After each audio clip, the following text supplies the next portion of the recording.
Hello, everybody, and welcome to another episode of the Double 18 podcast. I'm your host, Stephen Nagishi. We're doing it at a little bit different time than the usual because of both the NFC and the AFC Championship is taking place today. By the time the game is over, it will be like 9 o'clock. Well, no, wait a minute. It's well past 9, close to 10, depending on how long the game goes. So we decided to give it an earlier time to give us, more time to get ready for the next day. Unfortunately, tomorrow is not a holiday, unlike last week, of course. With me, as always, to my right on your screen is my co-host from the Awful Announcing, the associate editor, Ken Fang himself. Ken, thank you for joining me once again on this Sunday, wherever you might be. How's the situation out there in New England, Boston area, weather-wise? Well, I'm sure you had your share of snow where you were in Detroit, in the Detroit area yesterday, Stephen. Yeah, we're still getting some overnight, unfortunately. Yeah, so it just started here. I went out about 9 o'clock this morning to Home Depot to get a couple of things. I'm still have a bit of a cold here, so that's what I'm doing here. But I went out. It started snowing. It's now snowing very hard. Interestingly enough, a quick story. As I was waiting in line, there was a couple there, and the one person says to the significant other, says, "Hey, do you think we should get some Uber Eats around 2:30 before the Patriots game?" And all of us who were in line were looking at our phones. Our heads were shot up. We're like, "What? When did we just hear?" And then the other person, the significant other, goes, "No, it's okay. We have food. Don't worry." And then he goes, "There's a significant the partner goes and says again, 'Well, then will you go out and get it?'" And then we're like, "Are you kidding?" So they checked out, and all of us shook our heads. But that's what we deal with here in North Kingstown, But yeah, the snow is starting. It's stuck. It's going to snow about 4 inches an hour, which is going to be absolutely crazy until about 11 o'clock Eastern time. So I'm trying to see if I can get someone to help plow me out. Otherwise, I'll have to dig out. It's not going to be fun, but hey, that's when we live in the north and we have all this snow. That's what we expect when you live in the north and you have winter. For those in the south, dealing with a lot of ice today, hoping that you don't lose power, because Steve and I know very well that those icing of the branches can be very heavy and they can fall on the power lines. So we certainly hope that everybody in the south is going to be okay, and there will be minimal power outages. Hopefully, you'll be okay, and we'll all ride this out together. Oh yeah, absolutely. Here in Michigan, where I'm currently residing, it's been snow after snow. Not to like a massive, like a foot of snow, but just when you thought that the snow actually kind of melted away, and then there's another blanket of snow overnight or stuff like that. It's a lot depressing, and like you mentioned, icing too. And especially my friends in the south, in the where I used to live in DFW. My friend Jeff Skinwade and his buddy Ben Rogers over at the Eagle 97.1. They've been talking about it nonstop, about the Ice-Mageddon or whatever, because obviously these things don't happen to people down south, and they're not used to it. So it kind of reminds me always of what happened 3-4 years ago when the power went out, and almost the entire state of Texas completely paralyzed, if you remember. Oh yeah, yeah. Hopefully it's not the repeat of the same thing. Yeah, their power grid, they're not on the same power grid as the United States. So exactly. It's a different they have their own, because it's Texas thing, I guess. Yeah. And I certainly hope that they made the improvement so they would not have to undergo. A lot of people, unfortunately, died due to that snap. And hopefully they've made those improvements. And so hopefully the Texas power grid can handle this. But not easy. Not easy to deal with. Definitely we're at different times.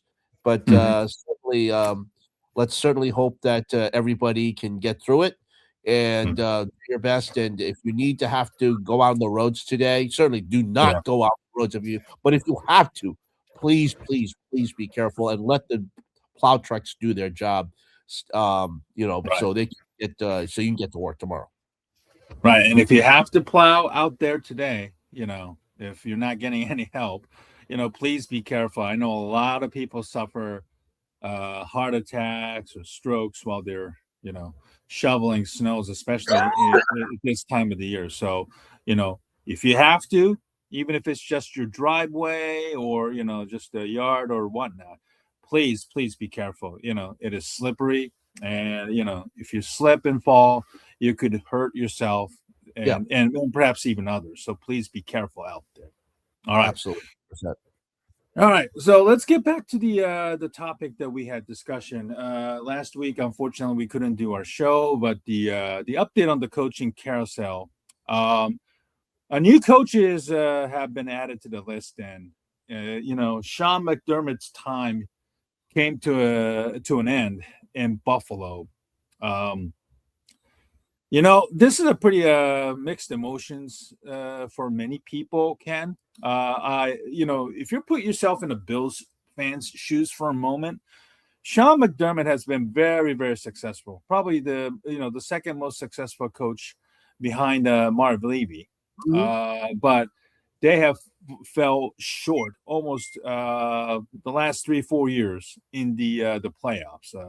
You know, they've been bounced out of the divisional rounds a couple of times. They're 0-2 in the AFC Championship, thanks to Pat Mahomes and the Kansas City Chiefs.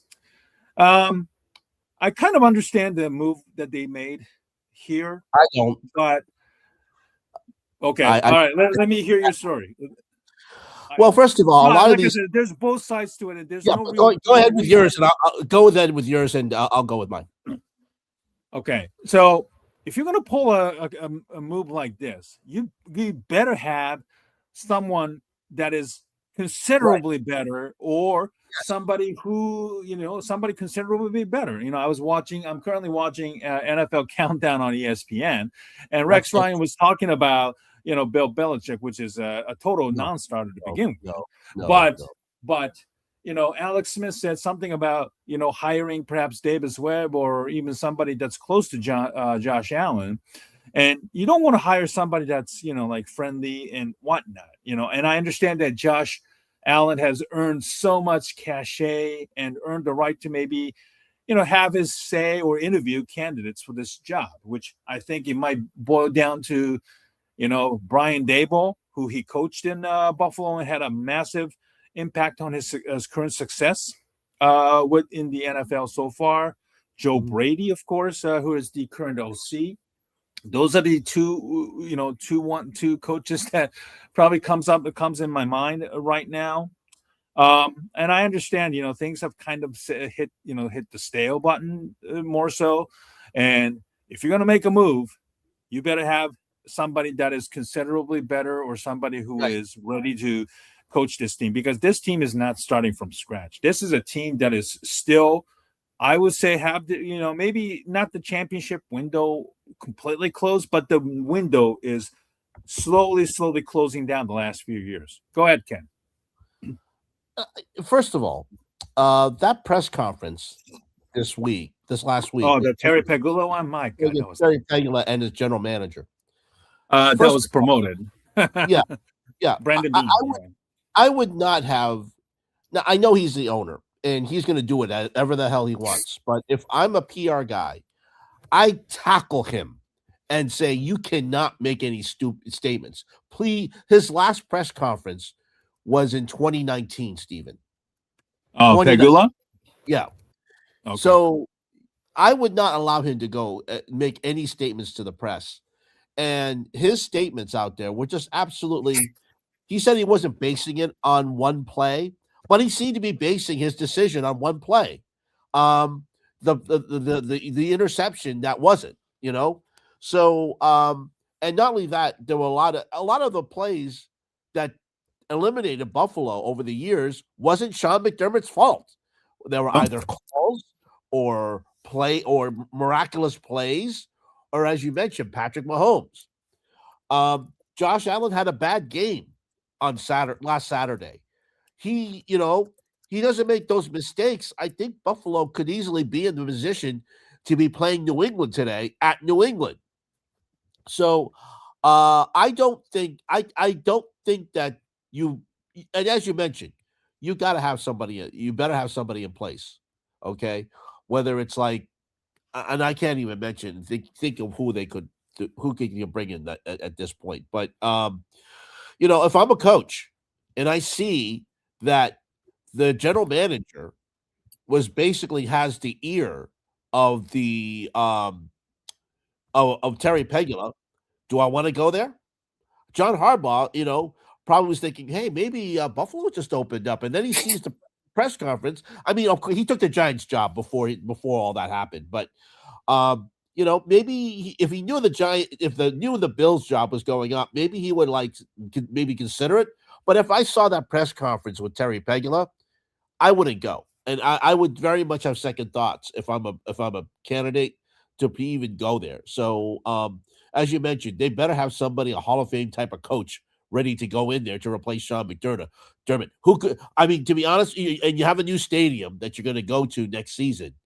McDermott was in a very good position, I think, to put Buffalo. And as you mentioned, that when we had talked about it before, the window was closing.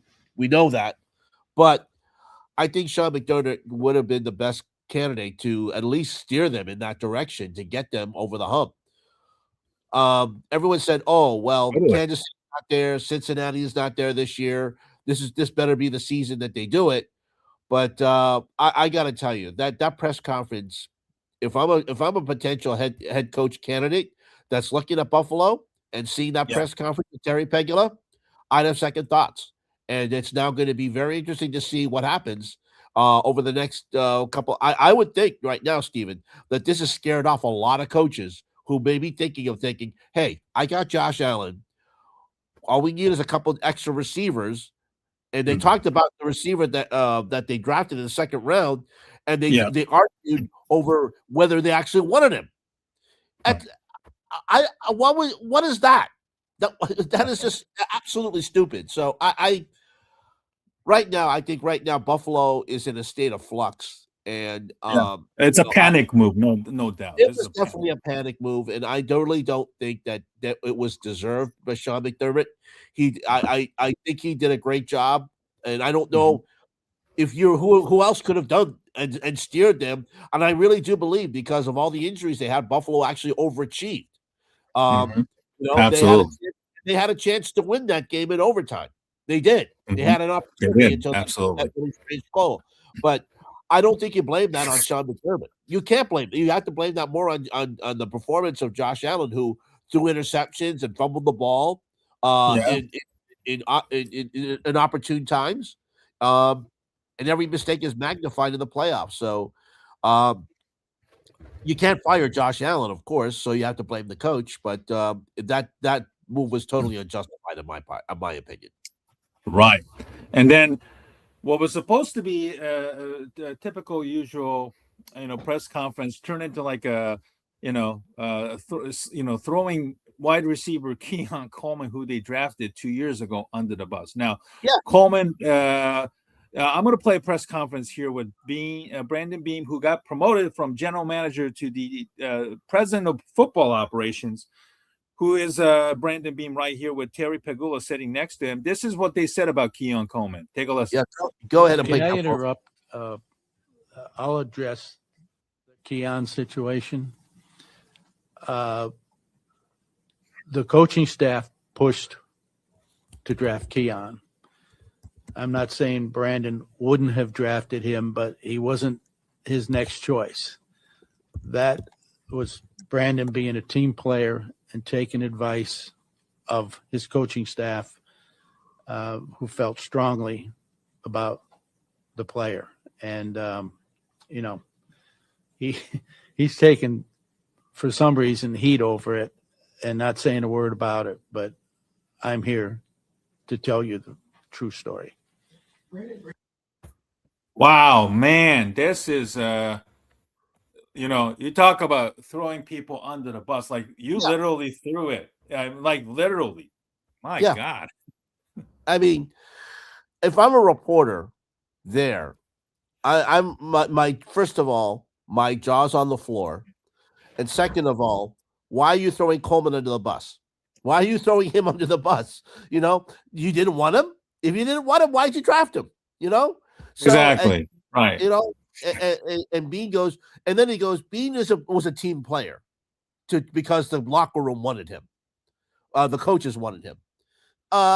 You know, if he's a GM, he's supposed to have the one that makes the final decision. So is he letting the inmates run the asylum? What is that? That is just Exactly. what is that? So if, like I said, if I'm a coach thinking about going to Buffalo, would I want to go there?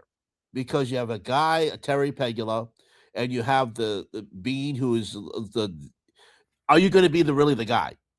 And if you want to talk to the owner, are you going to have that access? Because the Bean is going to basically going to block you. So if I'm a coach, first of all, the Bills were the modicum of stability, Stephen, in Yes. NFL. Now this happens.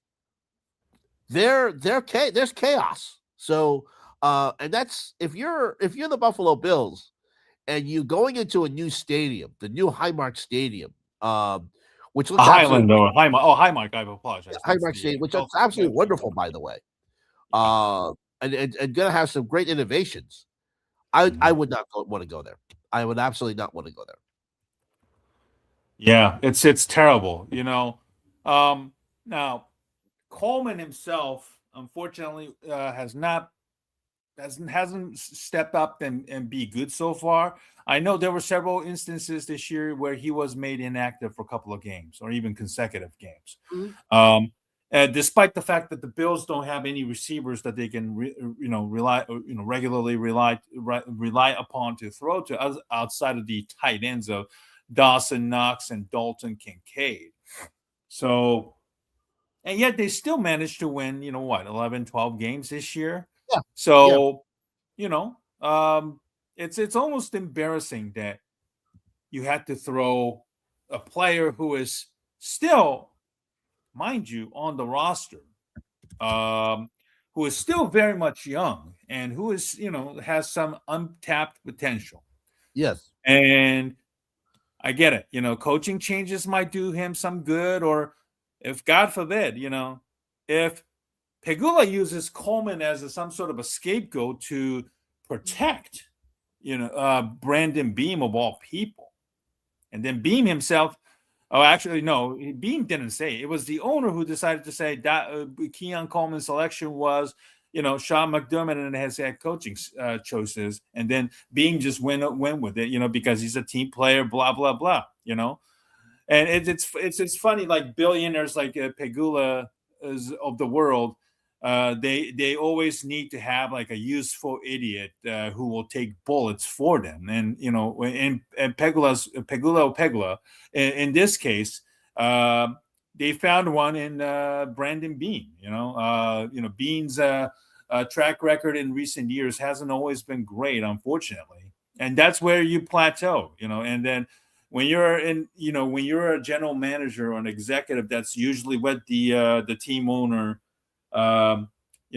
All the time, you have to be on his good side, and that's what happened with Brandon Beam. Not only he's been not good at his job, but he also got promoted to the executive president of football operations or president of football operations, whatever it is. He's got more power. He's still probably still continues to make decisions on the roster, whether he's good or not. But at least he threw Sean McDermott under the bus and and got a sweet promotion. So what a life. But I tell you what, Bills fans are not going to be happy about this. Oh yeah. That press conference will be ingrained in their head for a long, long time, Ken. Oh, absolutely, 100%. But yeah, it's unfortunate. But as you saw there, it's an owner and we see it all the time, Stephen. Owners who think they know stuff because they were successful in one area and think they can bring it into another. It's rare when you have like a Jerry Jones or a Yeah. Robert Kraft. They take a while to learn, and I think Jerry Jones is still learning that. But Robert Kraft, seems to have learned a lesson by letting the football people run the operations. And Terry Pegula, he wants to make a name for himself, and by coming onto this press conference and just looking like a total ass. Unfortunately, yes, and he certainly, he certainly did that today. Well, actually, this week. So, Yep. All right, Yep. let's move on to your Cleveland Browns for a moment. Uh-huh.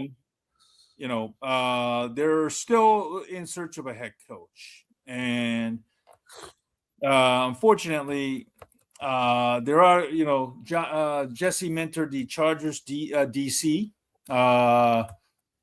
canceled the interview. He took the Baltimore job. Mike McDaniel also canceled the interview. He turned it down. And now is, as of right now, he is the Los Angeles Chargers offensive coordinator, even though he's probably still more likely take some interviews along the way if there is one. Unfortunately, he said no to the Browns, so he's not going to run back to that. So the news came out this week about the Browns' interesting coaching search, that was revealed about, the candidates having to write essays and personality tests and so forth. Like, I'm sure you probably heard this, Ken. I really haven't. Oh, okay. We'll talk about why later, but I've been so busy with other stuff, I haven't heard this. But go ahead. I totally understand. So they're actually conducting the interview, and this doesn't in a way like a corporate organizations do. What do you call it? The like a Fortune 500 companies doing the interviews. Like in a non-traditional way. It's in NFL. It's interesting that they're doing. The Browns are actually doing this. So here it is. I'm going to share this photo about to you so I can give you a better idea what it is. My apologies here. Go ahead. So here it is. So the Browns are facing criticism for their unusual coaching hiring process. Candidates are being asked to take personality tests, write essays, and complete homework assignments, something no other teams require per NFL Network's Tom Pelissero. Pelissero notes this may be why top candidates like Jesse Minter and Mike McDaniel pulled out of this search. So they're acting like, they're interviewing, like a high-level executives at a Fortune 500 companies. Ken, when you hear something like this, obviously with Andrew Berry being a data-driven, big data guy and so forth, how does this make you feel about, what the Browns are doing? Because I kind of find it interesting that, corporations nowadays are, what, I'll let you do it because I need to, get some time to, sort my head out. So give me your thoughts on what exactly are the Browns doing? Well, first of all, it doesn't surprise me what the Browns are doing because I don't think they know what they're doing. It's really one of the dumbest things I've ever heard of, to be honest with you. I don't understand why. I mean, yeah, you do this for corporate America. You want a vision, but Right. Why do you do this for a coach? Maybe you want to do this for an executive because you want a vision. But why do you do this to a coach? A coach doesn't write. He just wants to do a game plan. Okay. This is just stupid. And if you want to do this is like doing the Wonderlic tests for the draft choices, which really the Wonderlic really doesn't prove anything about how smart a draft pick is. They just really get rid of the Wonderlic test. But this is just stupid. It's just dumb. And this smacks of Jimmy Haslam, who is just an incompetent as an owner. Excuse me, I'm going to mute myself while I cough. No, don't worry about it. But I just really, I just, again, it's a situation where you project chaos in where you want to have stability, but you're not doing that.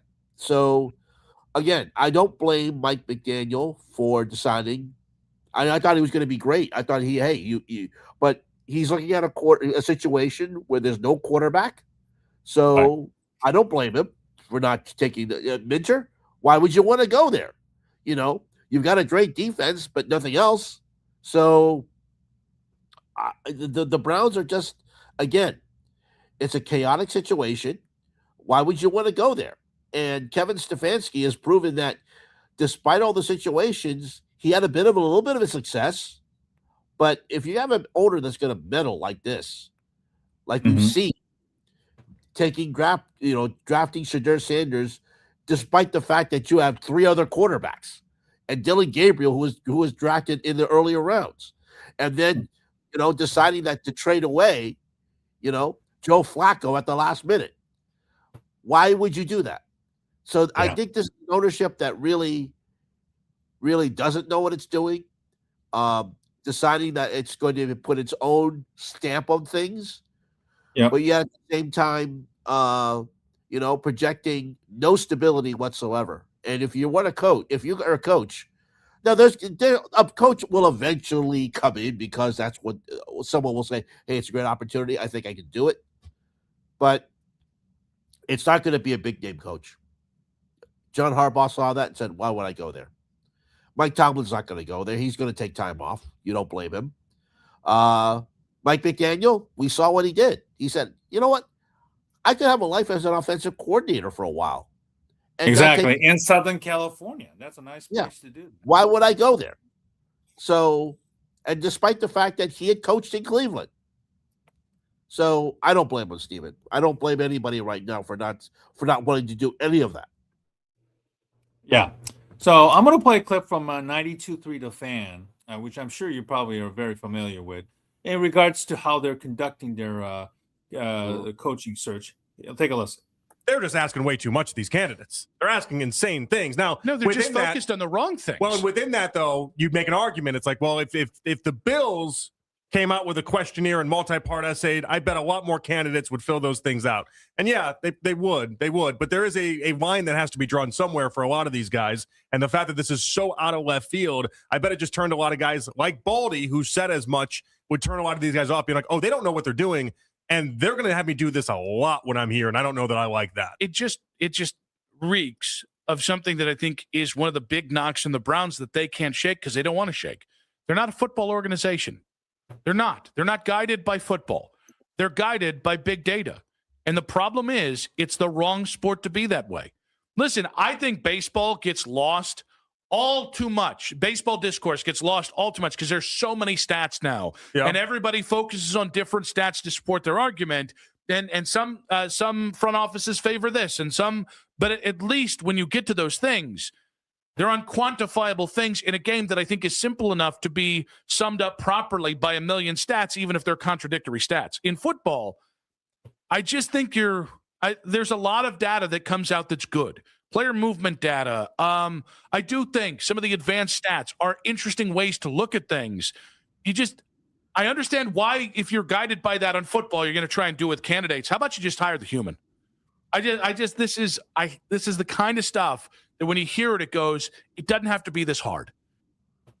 And I'll say this because of my thoughts that I was trying to clarify before I hand it over to you earlier. As he said,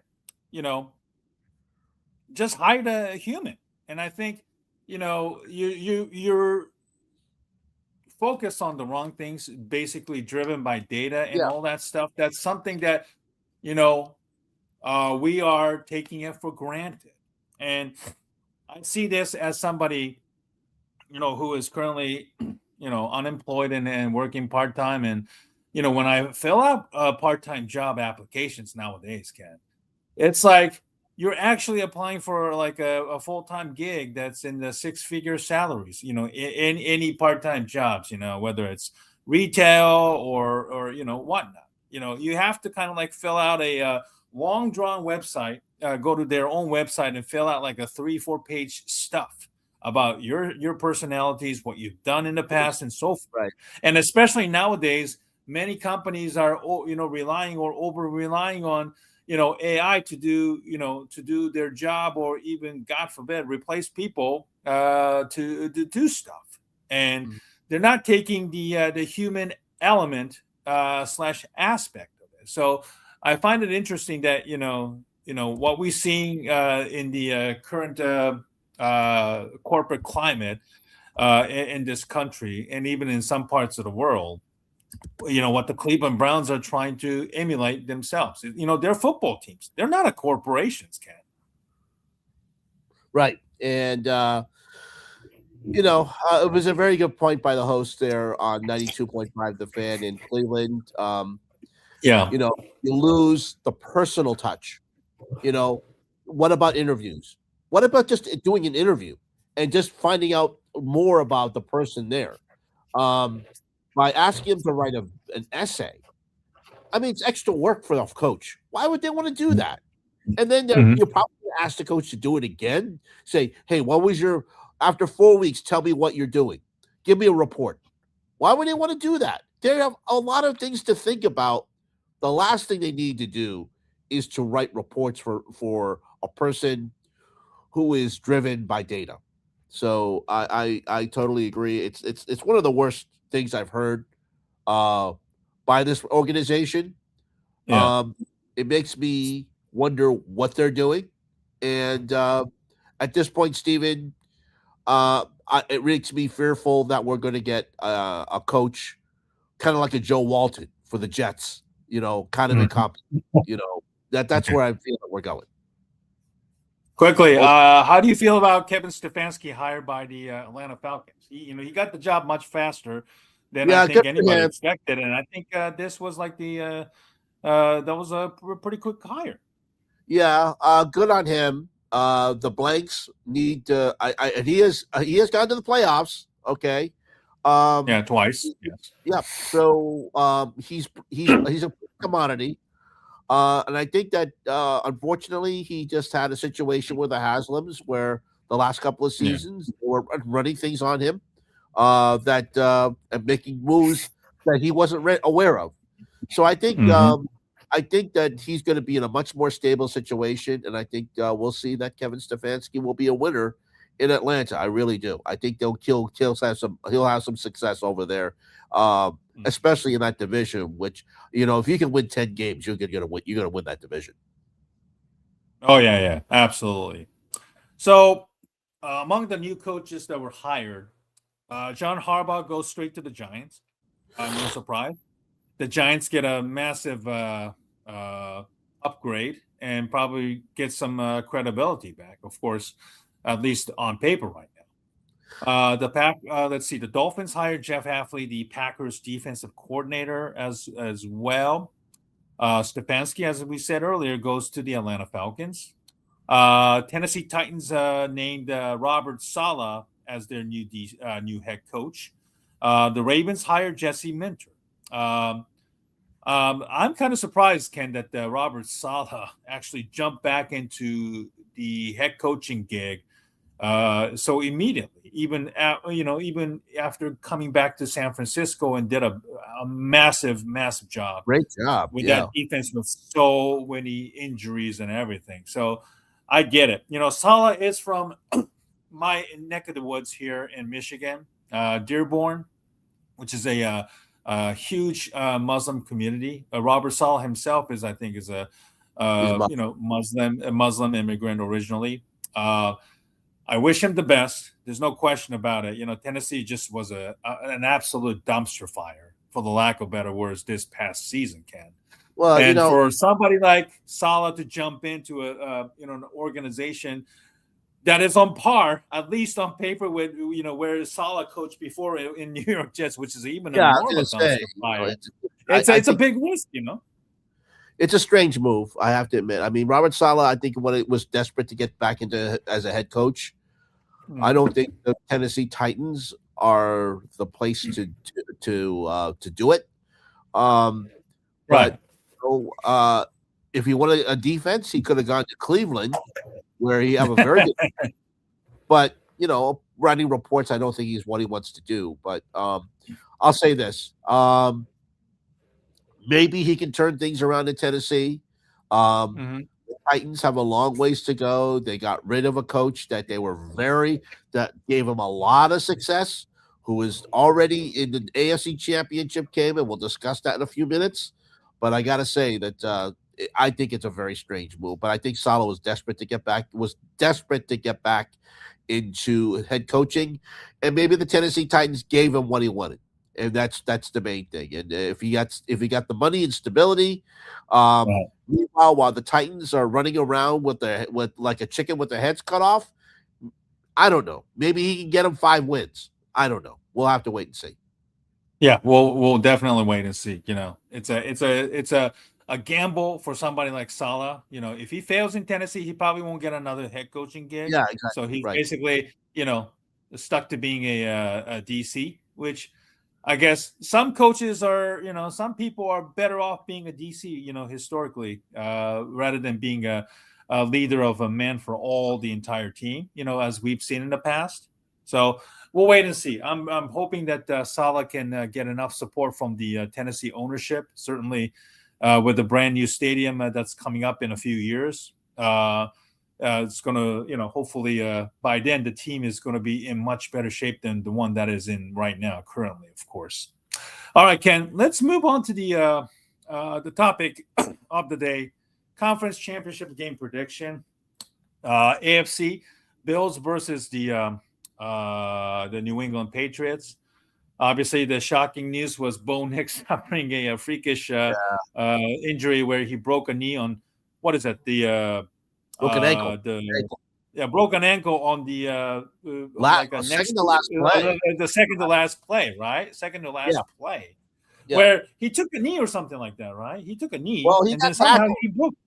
He got tackled on that one? He got Okay, tackled I on the apologize. play. Yeah. And he stood in an interview with Tracy Wilson and basically stood on one leg, and he didn't look happy. And Tracy said, "What's going on?" He goes, "Oh, it's just in the emotion." But I think he knew. Obviously, he knew he was hurt. He just didn't want to say anything. But Exactly. Yeah, you feel for him. But Jarrett Stidham is now going to be in this place. He hasn't played all season. He had some good numbers in preseason, but of course he wasn't playing. He hasn't thrown pass, I believe, in 2 years, if I'm not mistaken. His only play this season was a kneel down. So exactly. I don't know.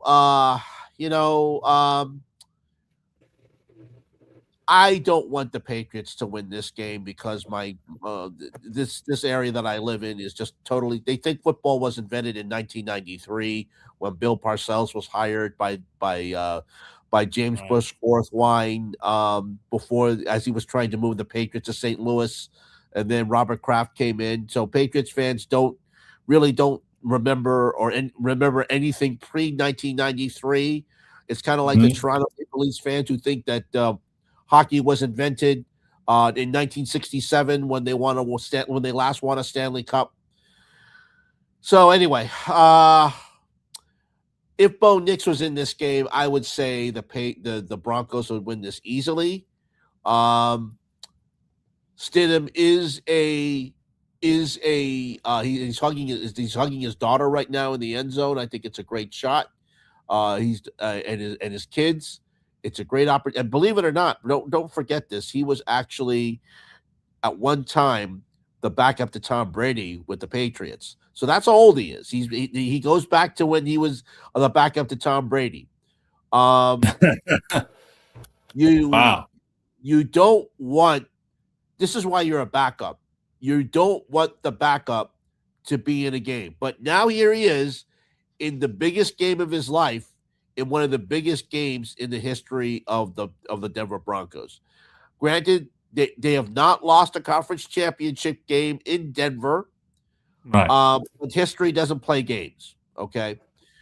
You've got a team in the New England Patriots who have come in and have won every game on the road this season. Mike Vrabel is an excellent coach. We've seen that. He's beaten Bill Belichick, his mentor, several times in the playoffs as well. It pains me to say it, Steven, but I think the New England Patriots are going to win this 27-22. Stinton will play well, but I think Drake May is just going to have enough to win this game, and I think the Patriots will win 27-22. I'm hoping reverse psychology will win this game. I'm predicting the Patriots so the Denver Broncos will win, but I don't know. I really do think the Patriots will win this game. I think the Patriots will win probably 31-23, something like that. They're playing the clip of Nick Foles and Jeff Hostetler, trying to evoke Jarrett Stidham's role as an underdog feel-good story, which obviously, this country loves so much, very much so. Well, I'm very curious how he plays, this is a guy who, it's not like he's never played in the NFL. Of course, he's been a backup. Yep. Not in a possibly like a good way or something. So every moment in this, playoff, it's going to count. If he plays well enough, who knows?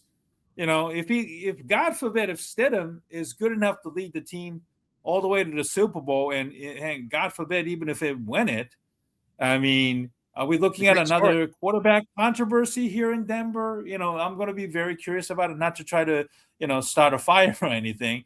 But we've seen this before, with Jeff Hostetler winning a championship. Nick Foles. Bill Parcells leaves. Ray Handley tried to name Jeff Hostetler the starting quarterback. And from that, we know how disastrous that whole thing was, unfortunately, for the New York Giants, fair or not.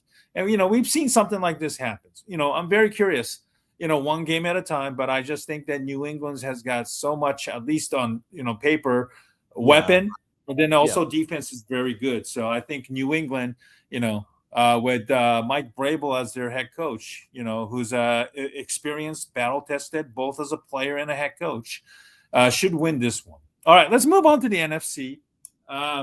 Before we go on, I want to, to talk about the last week's incredible game between the Rams and the Bears. Let me just say this. I with my cousin, who is a big Bears fan, so I almost think I was sitting next to you while rooting. Yeah. I will say this. Caleb Williams. That touchdown felt like unbelievable. I never thought it would happen. I mean, first of all, you're backing up. You're on the 14-yard line, and you're backing up to the 40. And you throw a pass like that, a YOLO throw. Yeah. I'm thinking, Steven, he's just throwing the ball away. The Rams are going to win this game. And all of a sudden, Kmet is alone, open. Did he push off? Yes, he pushed off. But everybody pushes off in a situation like that. And the referee. Right. And the defender was doing the same thing, too, by the way. Yeah. And the referee is going to think, that he's not going to come. The pass isn't going to come to him anyway. So I'm not going to blow anything. I'm not going to blow a whistle. No. Next thing he catches the ball.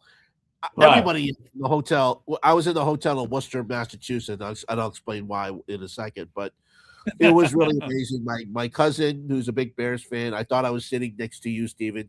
He screamed. I was happy. I'm thinking it's destiny. The Chicago Bears are going to win the game. But then, unfortunately, and I'm sure you saw it too, in overtime, as after the Bears did a 3-and-out on the Rams in the first possession of overtime, you're thinking I thought they were going to win. They're going to win. Yeah. But then DJ Moore, for some reason, decides to lollygag on a pass pattern and not run, and instead, Los Angeles' defender made more of an Cam Curl, I believe, made a diving interception. He made a great effort. It's incredible and the Bears effort, never got the ball back, and then they had their thicker kicker win the game with that. And Mevis, who doesn't look like a kicker, looks like a defensive lineman, kicked the field goal. But by the way, the next day, my cousin was sick and had food poisoning, and he couldn't get out of bed. But it was funny. But yeah, we think it was more for the Chicago Bears loss than it was any food poisoning. But anyway, he was sick. But I could feel I could. I thought, to be honest with you, that the Bears it was destiny. The Bears were going to win that game. But let's not forget that Caleb Williams is special, and you've got a franchise quarterback that's going to be there for 10 years, Steven. You've got a great quarterback. You've got a great coach. And I think right now, unlike Detroit's window, which is closing, and Green Bay's window, which we have no idea with Jordan Love, and Minnesota's in a state of flux, I really think, to be honest with you, Chicago can be on top of that division for a long time to come. Well, thank you. This offseason is probably the most important one in a long, long time. I got to tell you, they have to fix the defense any means necessary. Whether it's trading for Max Crosby or even Myles Garrett, if there is one. Get somebody who can do the damn pass rush. Whether it's an established veteran, like I said, Crosby probably the most likely candidate. And get younger too. Get younger and faster. Dennis Allen's bend but don't break defense sometimes drove me crazy. Just to try and cover up for the lack of pass rush in many, many ways, and it's been successful. But there are some guys that may have played their last game with the Bears, no question. And you don't have to be a free agent, to come to that conclusion. Terrell Edmonds, the linebacker, he's owed $15 million. I don't know if he's worth keeping around, considering his injuries this past season. No question about it. I'm surprised they allowed DJ Moore to go back in Chicago. They're playing at home, but I would have told DJ Moore, I would have cut his access key. I would have cut it right I then. understand the emotions of it, and trust me, many Bears fans felt the same way too. But to be fair, he had been playing hurt, and even earlier in the game, I think he was kind of wincing, and he was actually, kind of like crouching down in the sideline. So I don't know if he was kind of dealing with some sort of a head injury or whatnot. And obviously we'll never know because he did not speak. But no. I am not ready to just get rid of him just because of that play or anything else. And that's understandable because I know he has been criticized by us, the Bears fans, for loafing a lot of times this year. Even last year when the Bears were just a complete disaster, losing 10 in a row, of course. So, when Rome Odunze is still injured, recovering from, that he has to, play hurt all year. Luther Burden's an amazing talent, but, at times, Caleb was incredibly frustrated with sometimes because of the route running. The pick that Williams threw earlier where the ball was supposed to go to Luther Burden, that was picked off because I think Luther Burden is still probably not fully immersed himself with the playbook or understanding of the offense himself. So there are some issues. So maybe something could be done to, work out a, contract, manipulating the cap per se. I think DJ would be a very top candidate per se. Hopefully DJ would love to stick around rather than chase big money elsewhere, because I think the opportunity to win the Super Bowl with the Chicago Bears is greater than going elsewhere for shot at the ring. I'm sure there will be some teams looking to trade for more, for maybe like a peanut, like say 4th round pick at most. But if I'm the Bears, I would just kind of think long and hard before I would just put it all this on Moore and say we're getting rid of him because of that play and so forth. All right. Let's move on to the NFC. It's an teams that knows each other, played twice already this year. There's nothing to hide about. Yeah, and now there's a third time. They're 1-1. The Rams beat them in Los Angeles.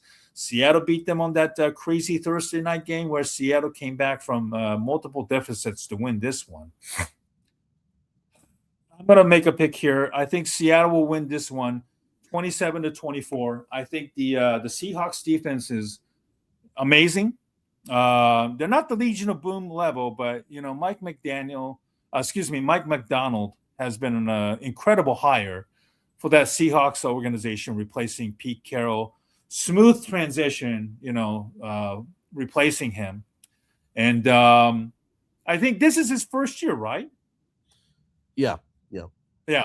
And now they're in the cusp of Super Bowl. So that is an amazing accomplishment. And I think the Seattle's ride to the Super Bowl will continue.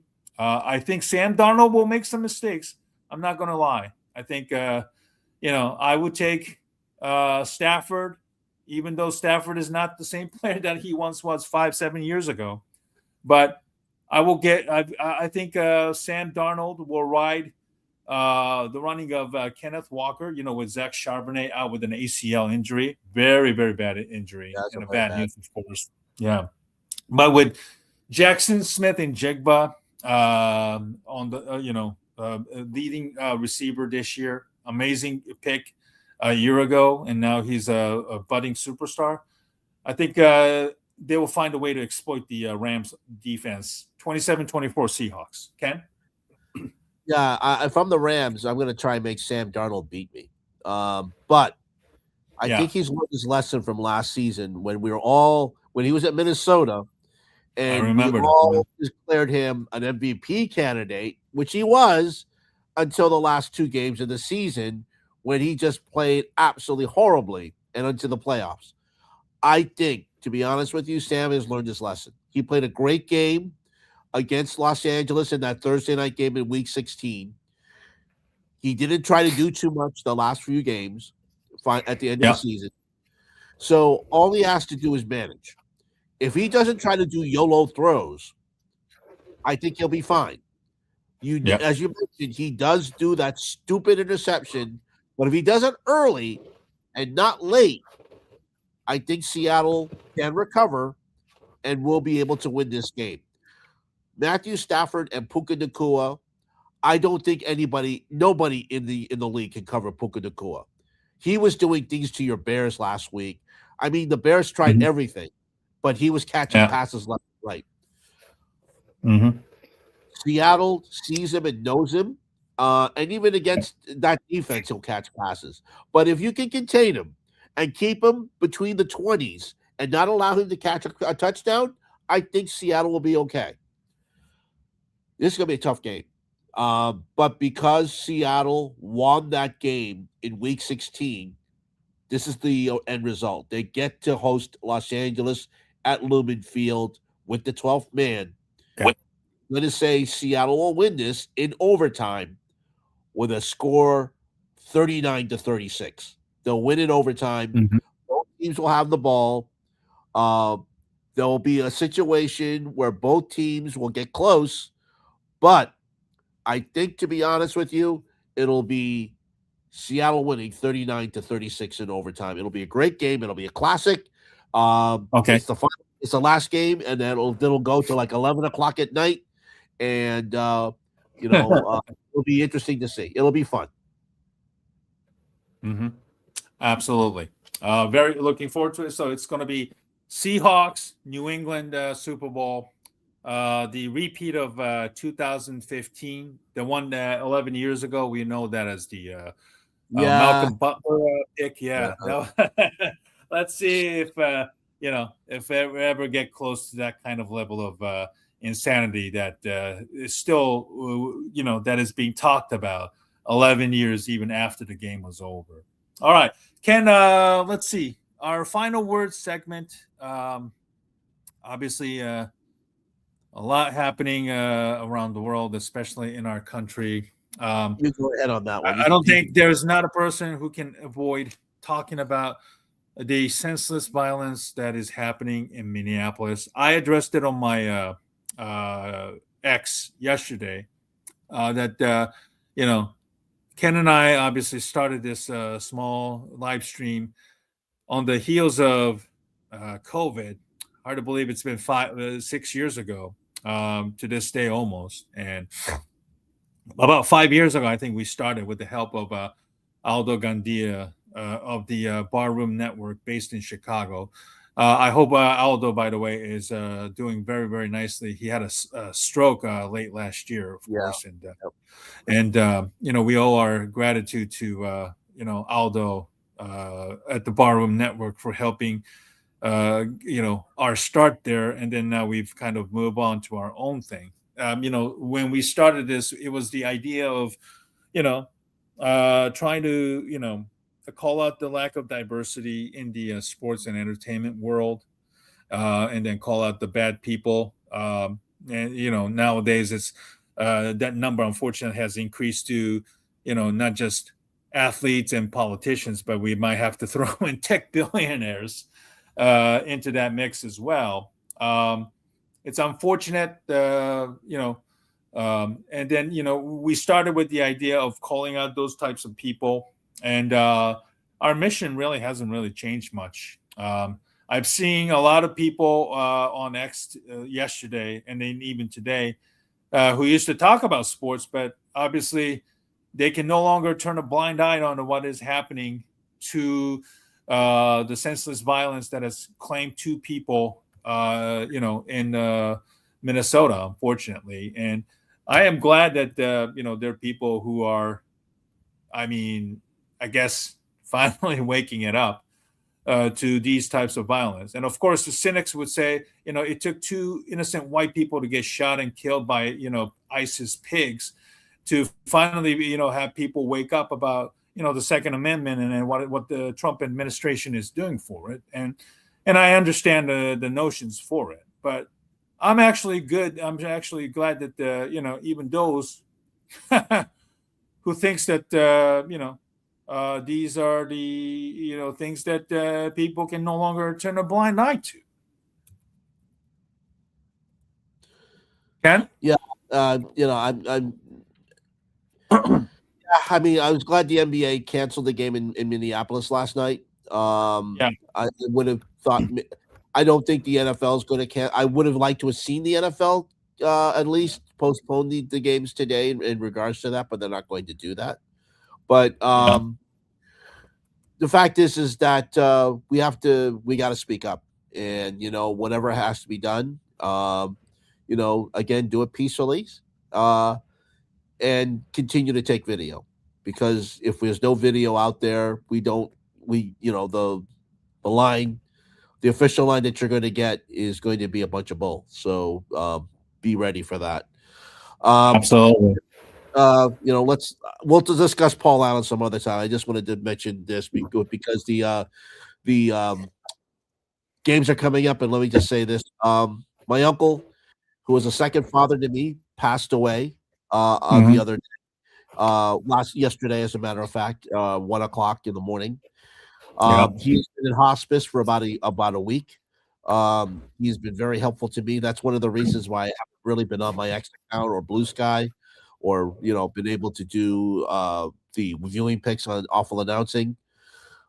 He was very helpful to me. My mom's brother, younger brother, but he was always helpful in ways that you can't mention. And as after my mother died, he was there for me as well, and I did my best to help him at he owned a farm in Central Massachusetts, so we would be very close to him, and me and my sister would go over to him quite often. So he was. As I mentioned, we were at hospice over the last week. Several cousins came over, and from all over the country to show just basically to say goodbye, and it meant a lot to see him. So.